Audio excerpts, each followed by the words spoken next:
Hier, voyant ma petite puce en colère, je lui ai raconté cette histoire. Tu connais peut-être la légende des deux loups.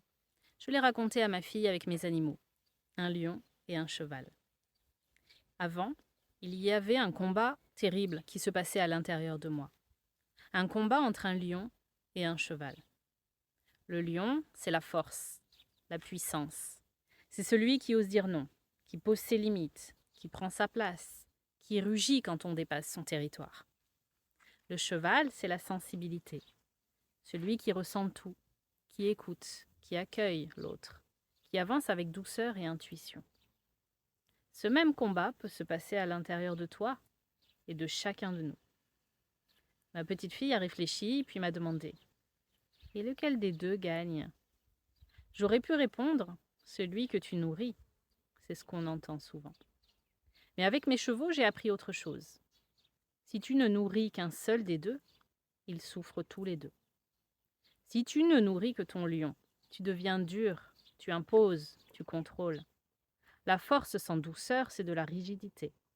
Et les gens autour de toi finissent par s'éloigner. Non pas parce que tu es trop forte, mais parce qu'il n'y a plus de place pour eux.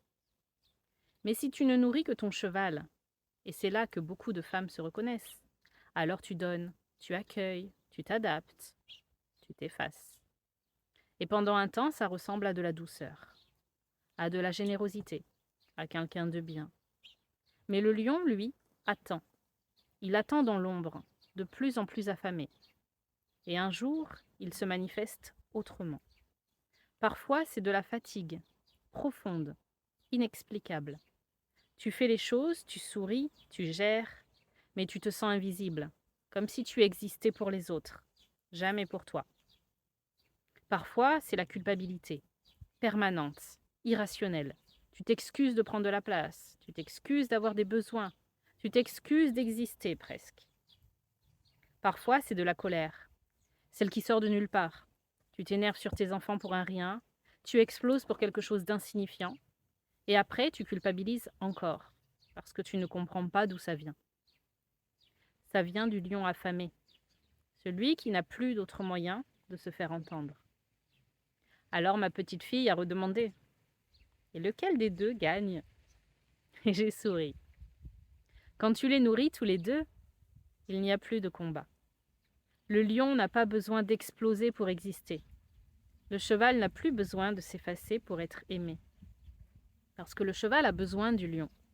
Sans lui, il s'épuise à donner sans jamais se protéger. Et le lion a besoin du cheval. Sans lui, il impose sans jamais vraiment sentir ce qui est juste. L'un sans l'autre, ils se perdent. Ensemble, ils se complètent. Nourris seulement l'un des deux et l'autre sera affamé et deviendra incontrôlable. Trop de lions et on écrase. Trop de cheval seul et on s'efface jusqu'à disparaître. Mais nourris les deux, prends soin des deux, et ils te serviront bien. Ils ne feront rien qui ne fasse partie de quelque chose de plus grand, de bon, de relié à la vie. Il n'y aura plus de combat intérieur pour avoir ton attention. Et quand il n'y a plus de combat à l'intérieur de toi, tu entends enfin la voix de ton savoir intérieur, celle qui te montre ce qui est juste en toutes circonstances. Tu trouves la paix intérieure, la sérénité. Un homme ou une femme qui a la paix intérieure a tout. Un homme ou une femme écartelée par un combat intérieur n'a rien. La façon dont tu choisis d'interagir avec les forces opposées en toi déterminera ta vie. Affame l'une ou l'autre, ou prends soin des deux. Et si tu souhaites commencer à nourrir toutes les parts qui sont à l'intérieur de toi, tu peux regarder la masterclass qui est en description.